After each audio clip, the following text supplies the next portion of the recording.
Public and private universities are made with a clear purpose. The idea is for them to be places for serious study and to look for knowledge. Their job is to do science research and help students get ready for their jobs.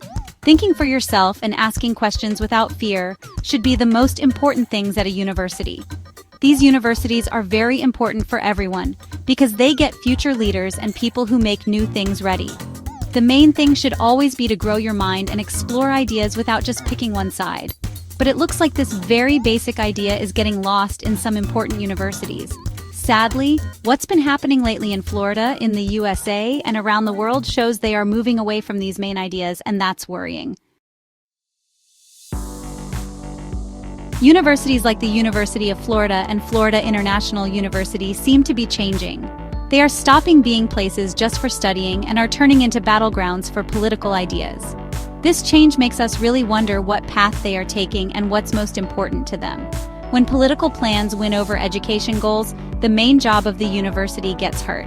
Both students and the people who pay taxes have reasons to worry when this happens. This change isn't just something that seems to be happening, you can see it in specific things that have happened and in changes to the rules.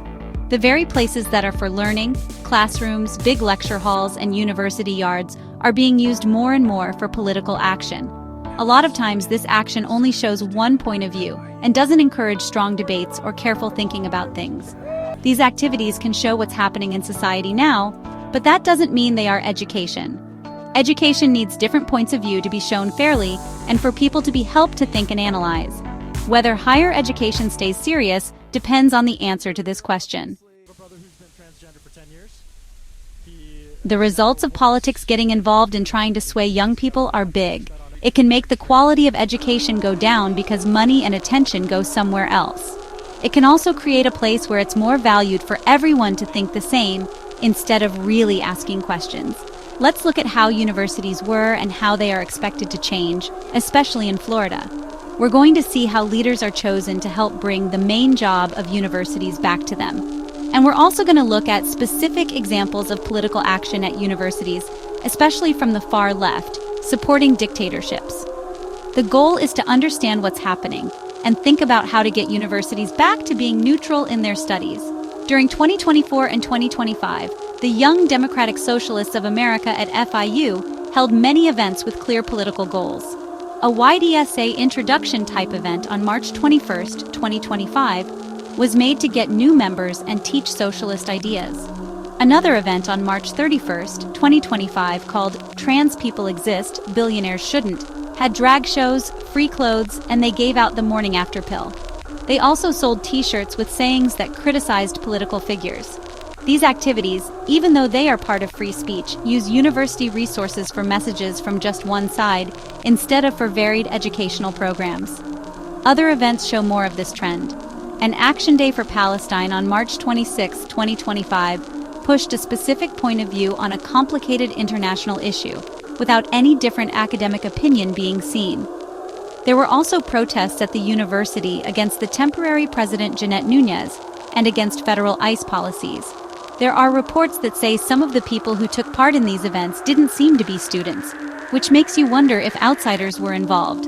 It's said that the university helped with these activities by giving them spaces and even putting links on their official social media, making it unclear what was a university event and what was an outside political campaign. Even programs made to bring important people to the university, like FIU's Senior Leadership Fellows program, have been criticized. Critics say that the choice of these people often shows a preference for certain political ideas. Many of these people in the past, like the former president of Costa Rica Laura Chinchilla or the former president of Mexico Vicente Fox, have histories linked to policies of more state control or left-leaning ideas. Even though it's good to have different points of view, if there's always an imbalance and conservative or classic liberal voices aren't heard equally, it seems like they're creating an atmosphere with hand-picked ideas instead of a place where everyone can really talk and learn. The way universities are run is key for them to stay serious about academics. Choosing leaders should be based on who can meet this goal. Recent choices for leaders in Florida seem to show that this is being thought about. At Florida International University, when they chose Jeanette Núñez as temporary president in February 2025, people got worried right away. Ms. Nunes, who was the lieutenant governor at the time, was appointed by FIU's Board of Trustees. It said that several board members admitted that the recommendation came straight from Governor Ron DeSantis's office. Those who didn't agree quickly said that Ms. Nunes doesn't have a doctorate degree. Many of us think that's not the important thing, because the person who had a doctorate before allowed all kinds of political events on university grounds, so that point isn't relevant.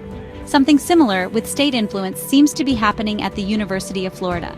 Dr. Sanjay Ono's presidency, which is expected in 2025, comes with important conditions. It's said that his 5-year contract includes key goals connected to the changes Governor DeSantis supports.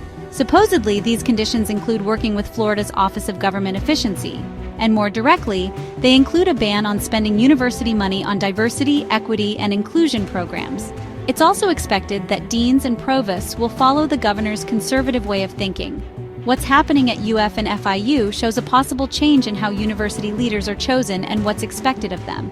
Some may see these changes as a good thing to fix political ideas they think are unbalanced, but others see it as political loyalty being forced on them.